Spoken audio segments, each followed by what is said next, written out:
भगवान से अगर कुछ मांगना ही है तो प्रार्थना में मालूम है क्या मांगना चाहिए। अब हम सबको लगा कि बाबा हमसे आज कोई बहुत बड़े रहस्य की बात करने वाले हैं, तो हम सब और आगे होकर के आ गए ताकि हर व्यक्ति सुन सके कि प्रार्थना में क्या मांगना चाहिए।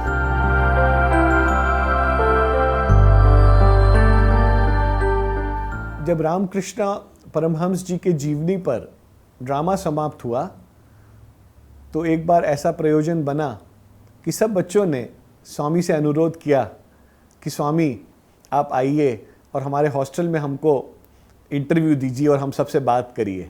अब उस समय मात्र 100-125 बच्चे थे और सब इर्द गिर्द बाबा के बैठना चाहते थे, जो कि प्रशांति मंदिर में पॉसिबल नहीं होता था क्योंकि प्रशांति मंदिर में बहुत से डिवोटीज भी होते थे।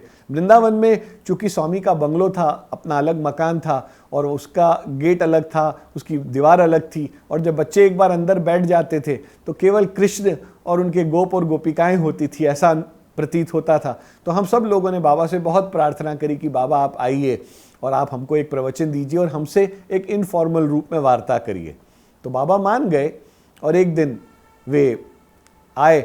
उस दिन हम सब लोगों ने अपने हॉस्टल जो है उसकी पूरी साफ सफाई करी, उसको पानी से धोया, फूलों से सजा दिया, अगरबत्तियों से महका दिया, स्वामी का एक बहुत सुंदर सा चित्र लगाया, उसके आसपास जो वाइट शीट्स लगा सकते थे सुंदर से सुंदर वे सब लगाई, कुछ दीवार पे जो निशान आदि थे उसके ऊपर भी वाइट शीट्स लगा करके उनको ब्लॉक कर दिया और इस वेट में हो गए कि स्वामी कब आएँ और हम कब स्वामी के दर्शन करें। उस दिन मुझे वार्डन ने बुला करके बोला कि स्वामी चाहते हैं कि तुमको चूंकि फर्स्ट प्राइज मिला था माई लाइफ इन श्री सत्य साई कॉलेज पर एलोक्यूशन कॉन्टेस्ट में, भाषण प्रतियोगिता में, तो आज तुम उसी विषय पर बाबा के समक्ष पहले तुम बोलोगे, उसके उपरांत बाबा अपना प्रवचन देंगे। अब बाबा आए और मुझे पहली बार बाबा के समक्ष भाषण देने का मौका मिला और धारा प्रवाह भाषण दिया क्योंकि बाबा के साथ रहने पे कॉन्फिडेंस आ गया था। और जो ही भाषण समाप्त हुआ तो बाबा ने मुझे बहुत प्रेम दिया, मुझे बुलाया, अपने चरणों के अंदर बिल्कुल लपेट लिया, बार बार चरण स्पर्श दिए और मुझे बार बार मेरी पीठ ठोकी, 1 बार 2 बार 3 बार। और बाबा ने कहा बहुत सुंदर बोले, तुम्हारी हिंदी कितनी सुंदर है, तुम्हारा भावों की अभिव्यक्ति कितनी अच्छी है, तुमने कितने अच्छे तरीके से बोला। वार्डन को भी बोला, उनके साथ में जो बाबा के साथ अंदर कमरे में रहते थे रूपक चंद कोटी जी, उनको भी बोला और उन्होंने भी अपना सिर हिला करके बाबा को बोला हाँ स्वामी बहुत अच्छा बोले हिंदी में। वो असम के थे तो वो हिंदी अच्छे से समझते थे। तो इस तरह बाबा ने अपनी खुशी का इजहार किया। तो यह एक बहुत ही सुंदर घटना थी जो कि बाबा के समक्ष पहली बार बोलने का अनुभव हुआ बच्चों के सामने, और किस तरह बाबा ने बिल्कुल अपने प्रेम से सराबोर कर दिया।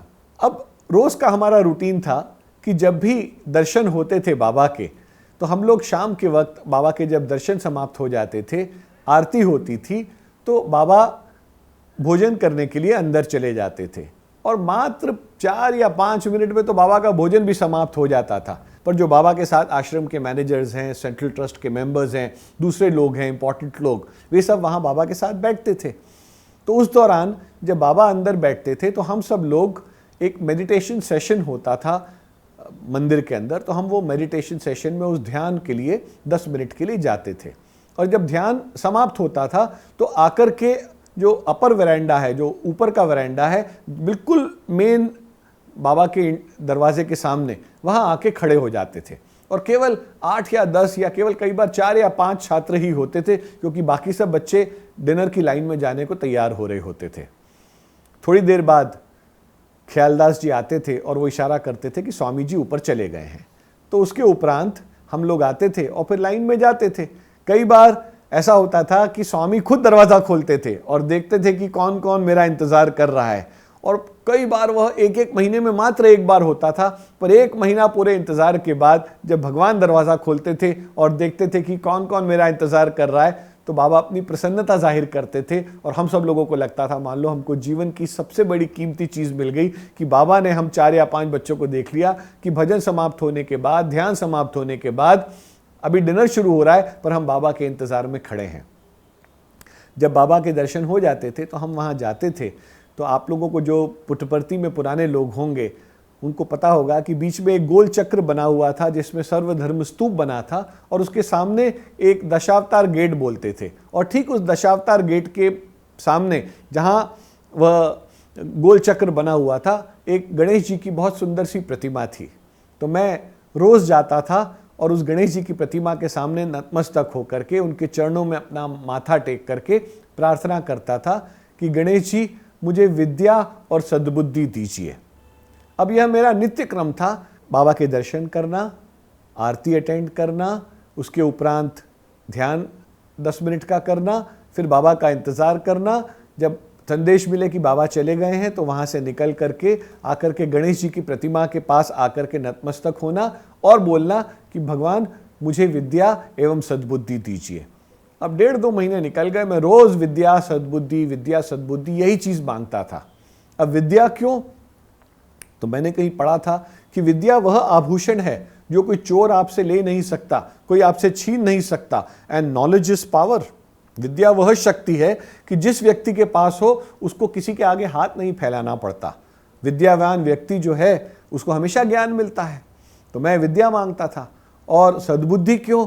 सद्बुद्धि इसलिए कि अगर सद्बुद्धि होगी तो सही मार्ग पर चलेंगे, सही मार्ग पर चलेंगे तो स्वामी का अनुसरण करेंगे, स्वामी का अनुसरण करेंगे और सही मार्ग पर चलेंगे तो स्वामी तक पहुंच जाएंगे। तो मैं नित्य क्रम से शाम के वक्त विद्या एवं सद्बुद्धि गणेश जी से यहाँ आकर के मांगता था।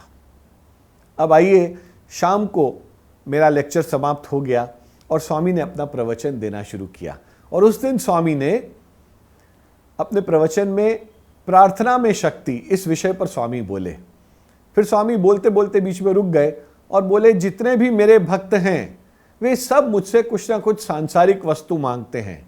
कोई धन मांगता है, कोई दौलत मांगता है, कोई इज्जत मांगता है, कोई शोहरत मांगता है, किसी को गाड़ी चाहिए, किसी को बंगला चाहिए, किसी को नौकरी चाहिए, किसी को अपनी लड़की की शादी करानी है। जिसकी लड़की की शादी हो गई तो वो इसके लिए बेटे की तमन्ना करते हैं, जिसके बेटा हो गया तो उसके लिए बेटी मांगते हैं।